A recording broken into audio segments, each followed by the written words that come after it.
And now, here's Act One of The Old Ones Are Hard to Kill.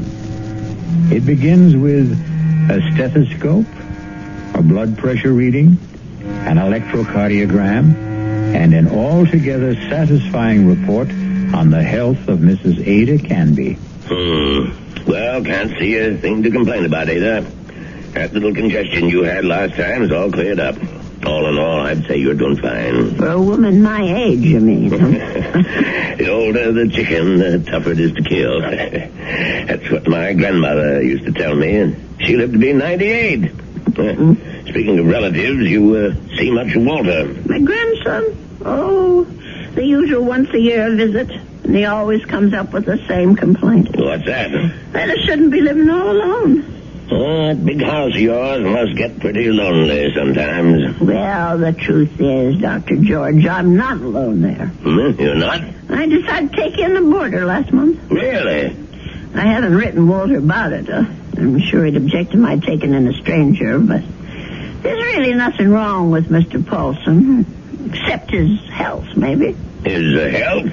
What's wrong with him? Oh, the poor man's had a terrible cold for the past 2 weeks. Won't let me do a thing for him, though. Well, where did you meet this Mr. Paulson? He answered the ad I ran. He's just back from South America. Been living in Brazil for years. He's a very nice gentleman, really. He keeps himself and tends his birds. He has the loveliest blue parakeets. You can hear them chirping all over the house. Oh, it's the friendliest sound. Well, I don't see anything wrong with what you're doing, Ada. Just make sure you don't go and catch the man's cold. There's not much chance of that. The poor man hardly ever leaves his room. Well, how much do I owe you? I'll send you the bill. I'm sure you'll forget all about it. Promise me you'll send it.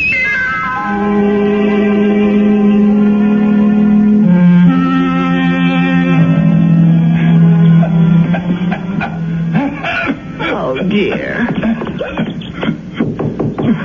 Mr. Paulson? Are you all right? Yes, Mrs. Canby. I'm all right. That cough sounds worse than ever to me. Why don't you let me fix you a little hot milk and honey? No, thank you, Mrs. Canby. Thanks very much. I'm going to try to get some sleep. Well, all right, if you say so. I guess it's time I was in bed myself.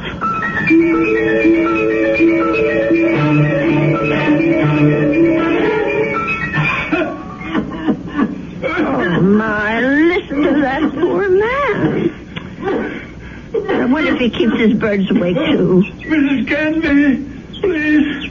For heaven's sake, is he calling me? Mrs. Canby! He is calling me. I'm coming, Mr. Paulson.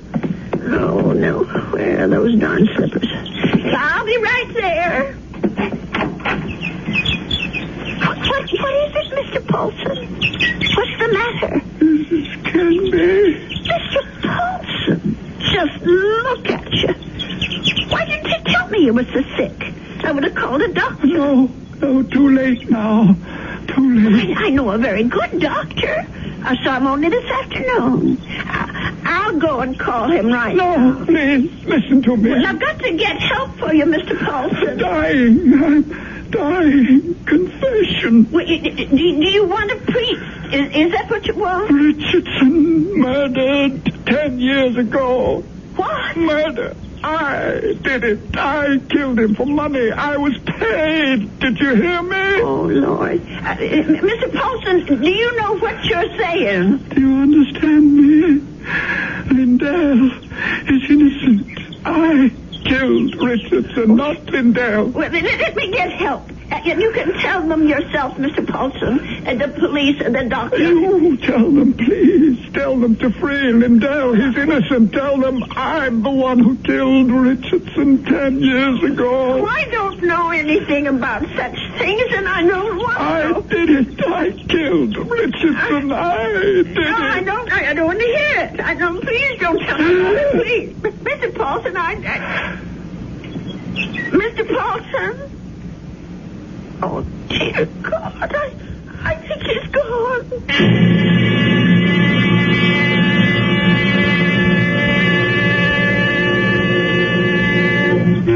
Listen to those poor little birdies. I suppose they miss poor Mr. Paulson. I'll lay them in his room.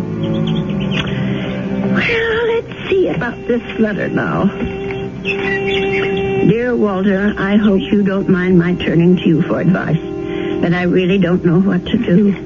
It's been 3 days since my boarder, Mr. Paulson, passed away, and I still haven't told the police what the man said to me. I just can't bring myself to get mixed up in anything like this. Dear, what's the use of writing Walter? He'll probably think I've dreamed it all up. No, I'll just forget it.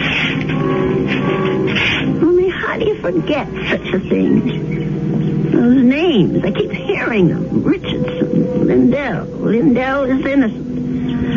Oh, dear God, what if it's all true? If Mr. Paulson actually murdered this Richardson and Lindell is innocent? Only, well, who are they? I wonder if a telephone book, well, why not? Let's see. Richard, all right. C-H-A-R-S. Yes, here it is. Oh, Lord, there's dozens of them. Well, I'll try Lindell. That wouldn't be as common, I don't suppose. Yes, here it is. There's only about half a dozen, then. Oh, my heavens. Lindell and Richardson. Both names together. Lindell and Richardson Investments. 9 Concourse 4153132. I wonder if... Well, maybe it's the only way to be sure.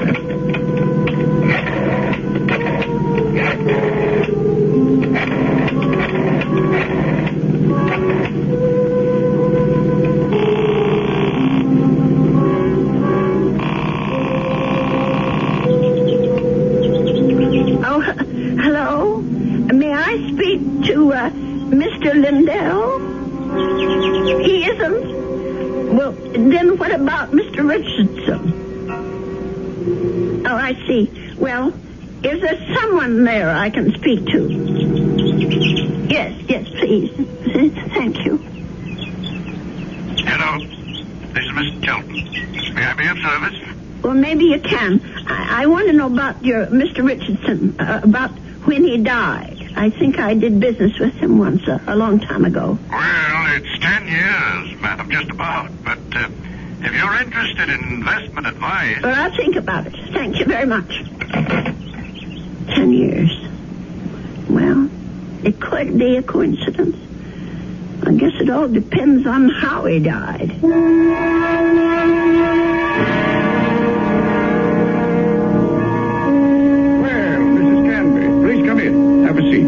Thank you. Well, now, how can we be of help to you? Well, I didn't come here to get help, Mr. Shelton. I came to help you, as a matter of fact. Or rather, somebody you know. Who would that be? Mr. John Lindell, the man who was supposed to have murdered Mr. Richardson. I'm afraid I'm not following you. Well, it took me all week to find out what happened to those two men, and finally I found the story in the old newspaper room down at the library about Mr. Lindell being indicted for killing his partner. But I'm sure you know the whole story a lot better than I do. Well, of course I know the story, but that was quite a long time ago, Mrs. Canby. 10 years doesn't seem so long when you're my age. Anyway, the point is that I can help your Mr. Lindell, only I can't do it alone. Did you know John Lindell? No, I didn't. Nor Mr. Richardson, for that matter. The man I knew was named Paulson. Who? I rented a room to Mr. Paulson, and he died about 8 days ago of pneumonia. I was there when it happened. Well, that's unfortunate, but... Before he died, Mr. Paulson told me something about Mr. Richardson's murder. He said Mr. Lindell hadn't been responsible, that he, Mr. Paulson, had committed it. For money. Oh, Mrs. Canby, listen to me. It was this man Lindell that bothered him. The fact that he was in prison for something he didn't do. I thought I should tell you this, Mr. Shelton, because you knew both both of these gentlemen. It said so in the newspaper. Mrs. Canby, my dear woman. What? I don't know what silly story you heard, but it's completely wrong. There wasn't any question about what happened. This boarder of yours, whatever his name is, merely had an obsession. Well, just the same, I thought you could follow through on this business. Yeah. Tell the police, because if it is true, Mr. Lindell should be freed. On evidence like that? Well, I don't know anything about evidence. I'm just telling you what I heard. Well, never mind. I suppose I should have told the police myself. Oh, wait, Mrs. Canby. Let me put your mind at rest. John Lindell is no longer in prison. He isn't? He's dead, Mrs. Canby. He's been dead for the last 3 years. Oh. He wasn't a young man when all this happened, when he accused his partner, Fred Richardson, of defrauding him and shot him dead. He died? In prison? Even if all you say is true, that this man was Richardson's murderer, you can't help John Lindell any longer. He's beyond that. But his name, don't you want to clear his name? Have you any proof? Any living witness? Just myself. Forget it, Mrs. Canby. That's my advice to you. The old wound is healed. Don't reopen it. Oh, well, it troubles me so. I haven't thought of anything else since it happened. Perhaps if I saw a minister, if I had some advice from a man of God. Mrs. Canby, now you said something. Now you've shown me the way.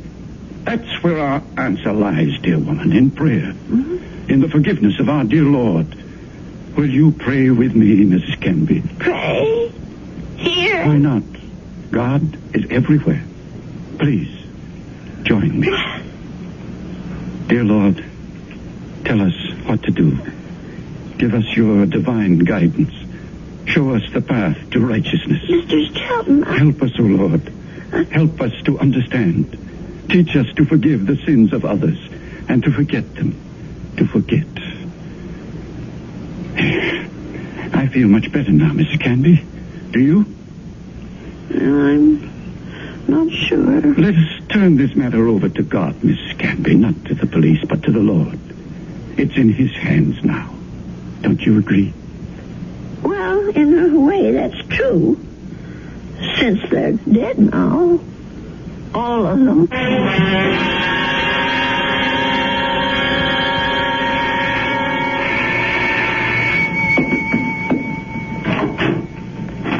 Yes? Mrs. Canby? Yes? My name's Stuart Winfield, Mrs. Canby. I understand you have a room for rent? Yes, I do. Well, I'm new in town. I just arrived from Philadelphia. I've been staying at a hotel, but I'd like something homier. Well, the room I have is $35 a week. I can't offer you any meals, but you can use the kitchen all you want. Well, that sounds good to me. Would you like to see the room? Yes, ma'am, I sure would. Well, come on in then. Thank you. By the way, how did you know I had a room for rent? I was going to place an ad this weekend. Oh, I guess someone at the hotel mentioned it. I forget just who. Say, this is a real fine old house, Mrs. Canby. Mm-hmm. I can see that I'm going to like this place. Just fine.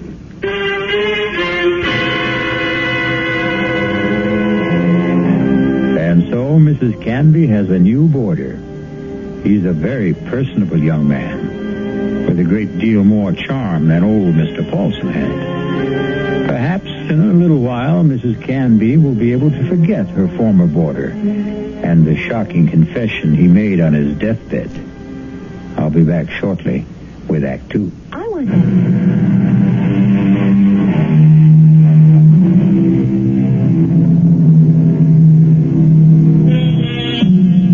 Stu Winfield took no time at all to make himself at home in Ada Canby's big old house. He loved everything about his room. The fine old four-poster bed, the crazy quilt that Ada herself had sewn up 40 years ago, the lace curtains on the window. He even loved Mr. Paulson's blue parakeets. But what he really seemed to like best was Mrs. Canby herself. Just take me 2 minutes to get these clean sheets on the bed, Mr. Here, let me give you a hand. No, I can manage. I've been making this bed for almost 50 years. 50? You've lived in this house that long? Moved in here when I got married back in 1919. My husband David bought it for us. Our only son Ralph was born in it. And you've lost them both? Yes, they're both dead, but I haven't lost them. Oh, yes, I understand, Mrs. Canby. I guess I feel that way about my mom. Your mother's dead? Yes, she died when I was 2. Oh. Listen, Mr. Winfield, are you sure you want these birds in your room? I could take them to the parlor if you want. No, I think they're great. I think everything's great about this house. But there is something you can do for me. What's that? Would you mind not calling me Mr. Winfield? Oh? That's what they call my father. My name's Stuart. Well, all right, Stuart.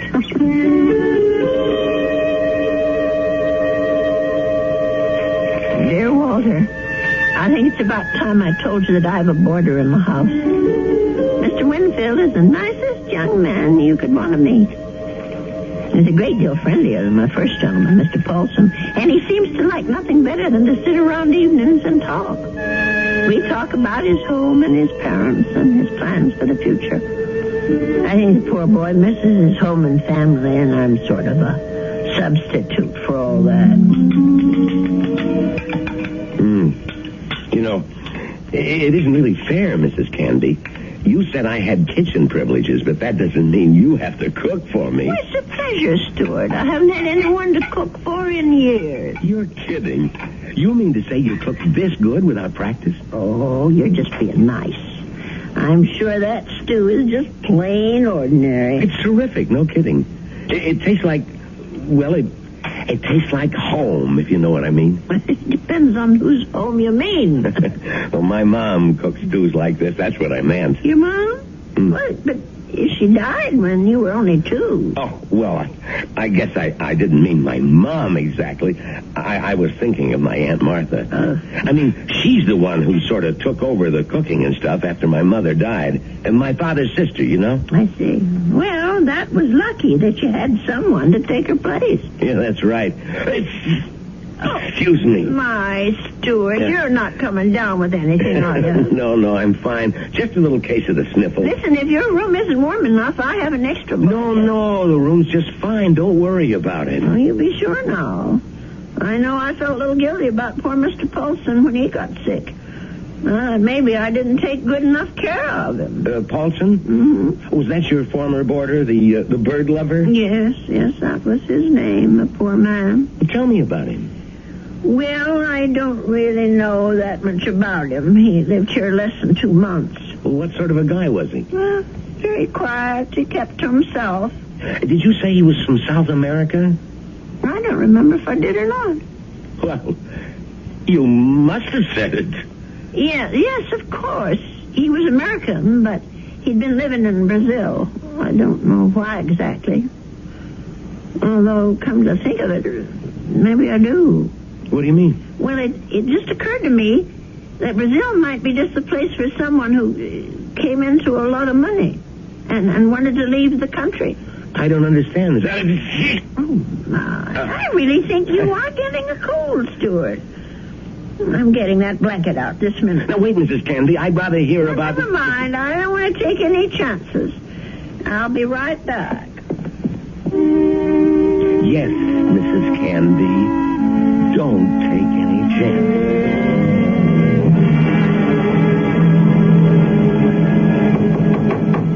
Stuart? Yes? Come in. I brought you a tray, Stuart. Oh. No, you shouldn't have gone to all that trouble, Mrs. Canby. Wasn't the least bit of trouble. Besides, you've got to have some supper. Feed a cold and starve a fever. That's what I mean, I was going to come out to the kitchen and get myself a sandwich or something. You didn't have to bring it to me. Oh, look at that. Is that roast chicken? Well, that's what it's supposed to be. I hope it tastes all right. Noodle soup with dumplings. Mrs. Canby, you're spoiling me rotten. Do you know that? Yeah, I just thought it'd be a good idea if you stayed in bed and took it easy. You weren't planning to go out tonight, were you? No, I was just going to stay in and read for a while. Maybe watch television. Oh, that's good. Here, I'll just set this tray down. Oh, the service here is just too good. Oh, we never finished our talk the other day about that boarder of yours, Mr. Paulson. Well, there's not much to say about him, really. Well, you said something about his living in South America. You said you thought you understood why he was living there. Sounded real interesting. Well, the truth is, Stuart, there is something to tell about Mr. Paulson. Maybe you can help me feel better about it all. About what? I'm not going to tell you if you don't eat. All right, Mrs. Canby, I'll eat. Well, it happened just about 3 weeks ago.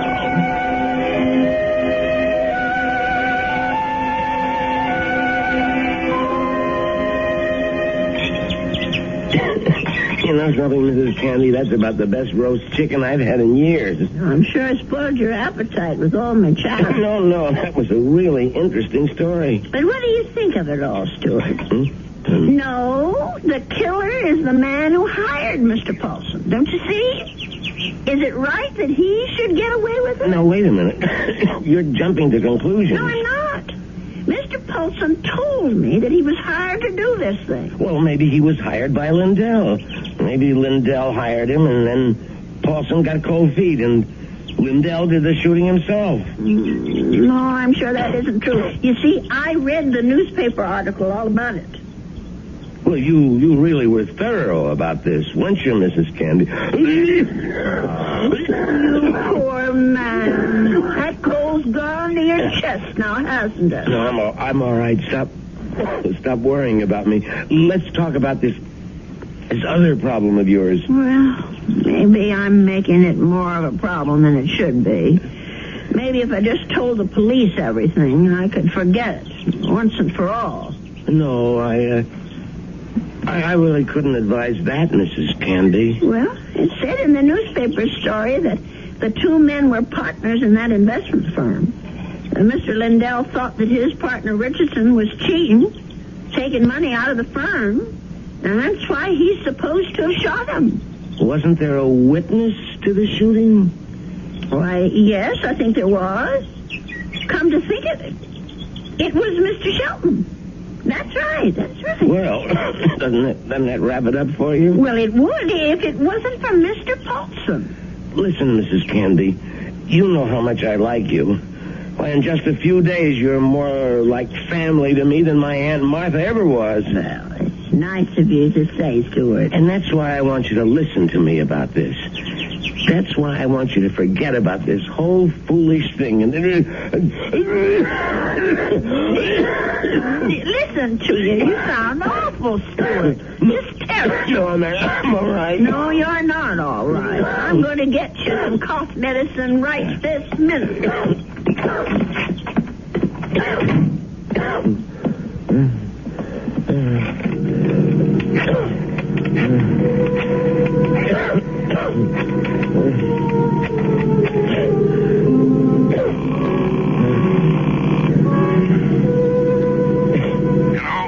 Mr. Shelton, it's me, Winfield. Well, what's happening? I think I better stick around for a few more days, Mr. Shelton. The old lady's beginning to get fidgety, if you know what I mean.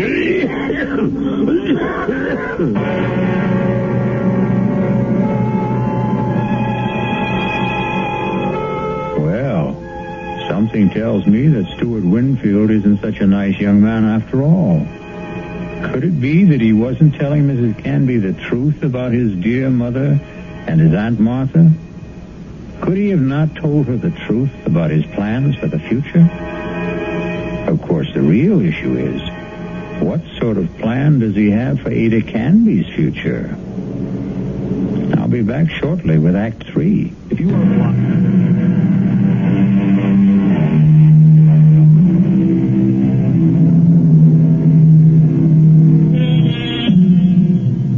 Mrs. Canby. She isn't sleeping well tonight. But of course, Mrs. Canby has good reasons for insomnia. Her thoughts are whirling. Reporter Stewart was right. She doesn't want the bother of going to the police. And she firmly believes in the old adage, if you don't trouble trouble, trouble won't trouble you. But still... Oh, my. I'm just never going to get to sleep tonight. Poor Stuart. He's still coughing. I'm sure that room is just too drafty. I never should have let any boarders in until I got the windows fixed. Oh, dear, that poor boy. I'll never forget the terrible night Mr. Paulson was coughing so badly. Huh? And the way he looked, all gray and shrunken. If only I knew he was so sick. No, if only he'd never even come to this house. Mrs. Canby, I killed Richardson. I did it. Do I ever forget the sound of that man's voice? Lindell is innocent. Lindell is innocent. That poor man. All the years he spent in jail for something he didn't do. Let sleeping dogs lie, Mrs. Canby. My Aunt Martha always said, let sleeping dogs lie. Oh, if only I could get some sleep. Let us turn this matter over to God, Mrs. Canby. Not to the police. Not to the police. Not to the police. What a strange man he is, Mr. Shelton. The way he talked about God, praying at his desk. Of course, God is everywhere, but his desk.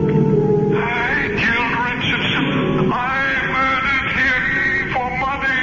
I was paid. Paid. Someone had to pay him. Mr. Paulson wasn't the only guilty one. Someone else was, too. Forget. Oh, dear Lord. Mr. Shelton. What did that newspaper article say? The chief witness against Mr. Lindell was Arnold Shelton. But how could he be a witness to something that never happened? How could he be? I'll have to tell someone. I'll have to talk to someone. Yes, I'll tell Stuart about it. In the morning.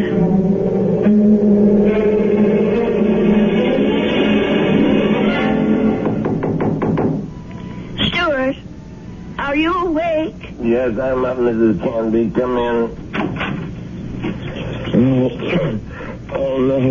Now, don't tell me I'm getting breakfast in bed, too. Well, I know you had a terrible night last night, Stuart. You were coughing much worse than ever.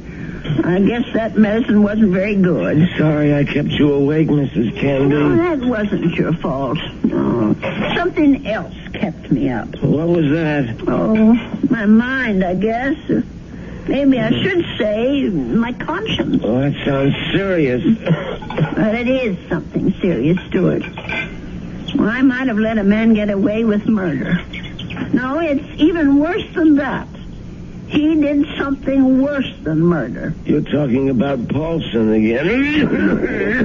No, I'm talking about the man who hired Mr. Paulson. He didn't just have that man Richardson shot. He let an innocent person go to jail and die there. Now, that's like committing 2 murders, if you ask me. I have to tell you something that occurred to me last night. Sure, go ahead. Well, it's about Mr. Shelton. Mr. Arnold Shelton. Yeah? Go on. I'm listening. Stuart, I wonder if maybe the reason Mr. Shelton was so upset with me, the reason he didn't want me to go to the police, was because he was afraid. Explain what you mean. Well, what I mean is maybe Mr. Shelton had good reason, besides the one he told me. He was working for both Mr. Richardson and Mr. Lindell at the time of the murder. Well, so what? Well, he was also the chief witness at the trial. A witness for the prosecution. But he saw the shooting, didn't he? But that's just the point. He saw Mr. Lindell shoot Mr. Richardson. Well, that's not what you told me last time. I mean, that he was an eyewitness. No, that's right. He didn't actually see the shooting. He was miles away when it happened. I don't quite remember the details. There was something about a phone call, maybe? Yes, that's what it was. He claimed that Mr. Richardson was talking to him on the phone when Mr. Lindell showed up at his apartment. He said that Richardson cried out something about Lindell having a gun. And then he heard the shot. But how could that have happened if the gun was fired by Mr. Paulson? If, Mrs. Canby, that's the big little word, isn't it? If. But don't you see what I'm saying, Stuart? Arnold Sheldon had the most to gain. Gain? From what? From both these men leaving the firm. That'll leave the whole thing to him. All those customers, all the investments he handles, all the commissions, or whatever they call it. Are you accusing this guy Shelton of being the killer? Yes. It's the only answer, Stuart. Well, look, if that was the case, the police would have figured it out. But they didn't. There was nothing in the stories I read that pointed any suspicion at Mr. Shelton. I don't suppose it even occurred to them. And now, the company is all his. You don't call that evidence, do you? Well, then why didn't he let me go to the police? Why did he try so hard to talk me out of it? That man was praying to it. He was taking the name of the Lord in vain. Oh, I'm sorry, Stuart. I'm so sorry. I won't bother you anymore. I know what I have to do anyway. Mrs. Candy. I won't be gone long, Stuart. No, wait. But the minute I get back, I'm going to call Dr. George and ask him to come over. You're sick. Never mind the doctor. You're calling the police. No, I won't call them. You're right. I don't want them tracking mud in my parlor. I'm going down to the station house and talk to them. I'll get dressed now and go straight there. Please think about what you're doing. I'll tell them what I know, and they can do the rest. Now, you try to eat something, Stuart. Please. Mrs. Candy.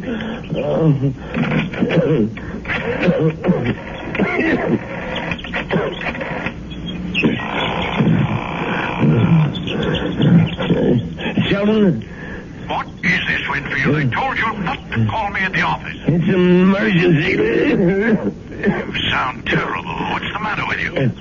I'm sick. Only you're going to be a lot sicker. What are you talking about? The old lady. I can't stop her. She's decided to talk. What? She figured it out. Figured out exactly what you did, Sheldon, and how you did it. You fool. You've got to stop her. Do you hear me?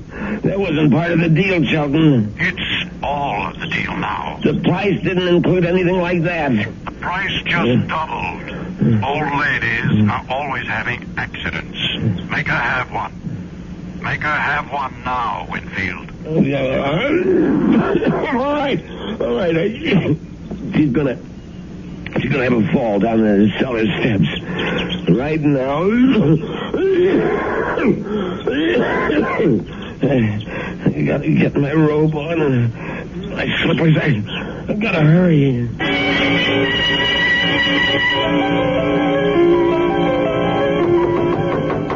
Stuart? Is that you? Open up, Mrs. Canby.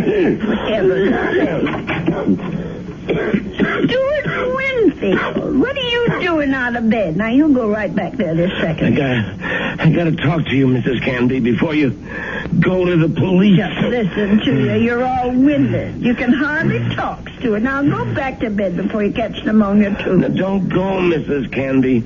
It would be better if you never went to the police. Better for you. Better for me. For you? I don't understand. Well, then, I wouldn't have to hurt you, Mrs. Canby. That's what I mean. I wouldn't have to do anything bad to you. Stuart, what in the world are you talking about? Come on, old lady. You're smart, all right. You really think things through.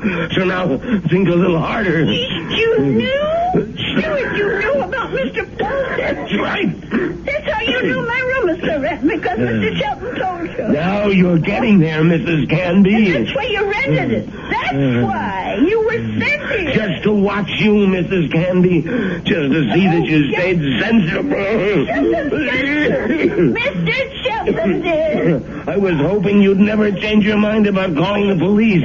I didn't want this part of it. This isn't the part I like. Let me go, Stuart. Just relax, Mrs. Canby. Just take it easy.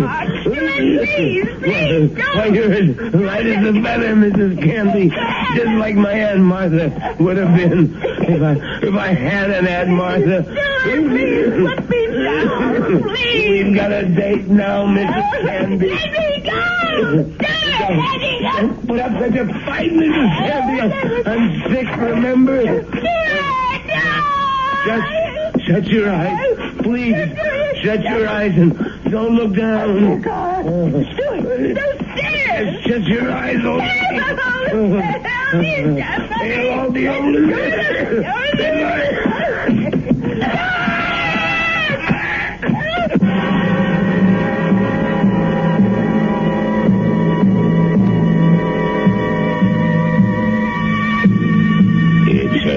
It's all right now, Ada. Just be glad that it wasn't you at the bottom of those stairs. Will he be all right, Dr. George? Now, what do you want to worry about that man for? Truth is, his injuries don't amount to very much. A couple of broken ribs seem to be the worst of it. But he'll be a patient for some time before they can put him in prison where he belongs. Him and his friend. What was that man's name again? You mean Mr. Chelton? Have they arrested him? Yeah. That's what the police detective said. I don't understand. Stuart's injuries aren't serious. It's not the fall that made Winfield so sick. His case was diagnosed as simple pneumonia at first. And then I remembered about your first boarder. Nelson, was it? No, Folsom. Yes, Folsom. But he had pneumonia, too. He died of it. Oh, is pneumonia contagious? Yes, it is, but this disease was even more contagious.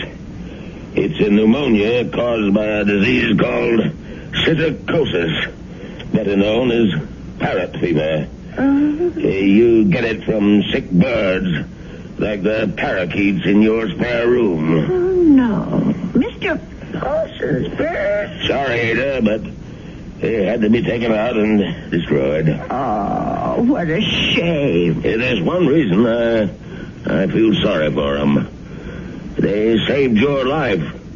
Made Mr. Winfield too weak even to throw a little old lady down a flight of steps. Those poor little creatures. Yeah, but you can be grateful they didn't make you sick, too. Parrot fever is so contagious that no more than one person in 1,000 could be exposed to it and escape infection. It was pretty darn close to a miracle, Ada. They're hard to kill, Doctor. Remember? The old ones are hard to kill.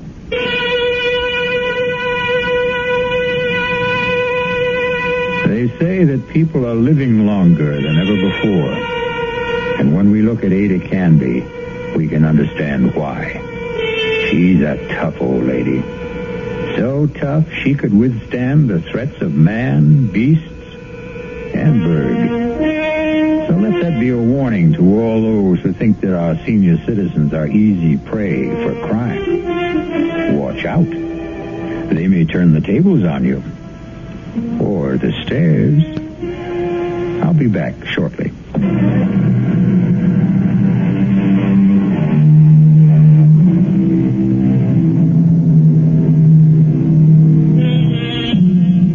We have one final comment for you on behalf of Ada Canby and old people everywhere.